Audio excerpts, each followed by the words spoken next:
Hi, I'm Dr. Salil Kandwala, the medical director at Advanced Urogynecology of Michigan. Today we shall talk about pelvic organ prolapse or a vaginal bulge. This is a very common problem. It affects 1 in 10 women, and unfortunately, a third of these patients will have to undergo reoperation if it is not done correctly. So it's very important for not only us to know how to do it, but for you to understand some of these nuances of pelvic organ prolapse. This is the normal female pelvic floor and pelvic organ anatomy. Here's the head end. This is the front. This is the back. And this is the bottom. The front area is the pubic bone here. Then you have the bladder, the urethra, vagina, uterus, and the rectum. All these organs are supported by these muscles called the pelvic floor muscles and ligaments.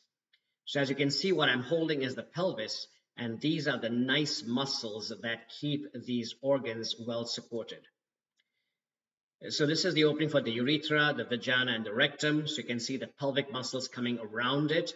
This is one muscle, and this is the second muscle, and they're called the levator ani, or the pelvic floor muscles.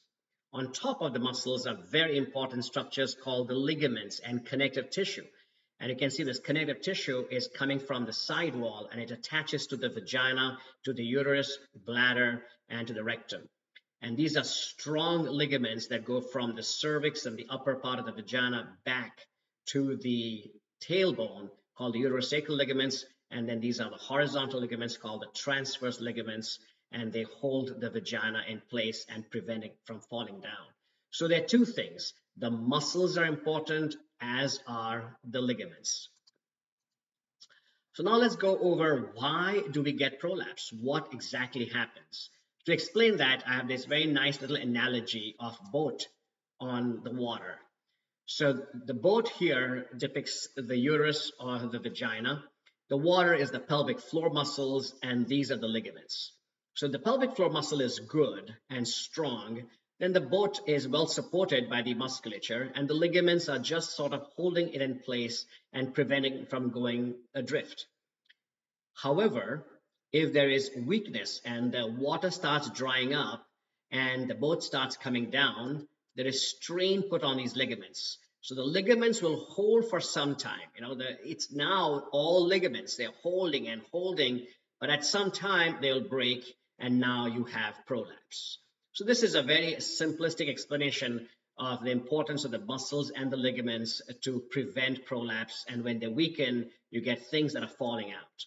So here you have the break in the ligaments, and that results in prolapse.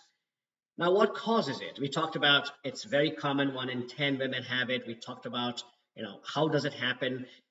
Childbirth is one of the main insults to the pelvic floor, and then strenuous activities, especially constipation, constantly lifting heavy objects, straining at a bowel movement, coughing nonstop.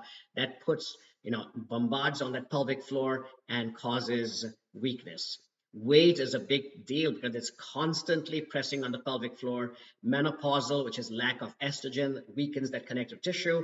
And some women have weakness of the connective tissue. You will see that a lot of mother-daughter teams come in with prolapse or urine leakage. And that is, the woman may have inherited some weaker connective tissue from her parents. Next, now that we know what is it, next let's talk about the different types of prolapse and the symptoms and what we can do about it. Thank you.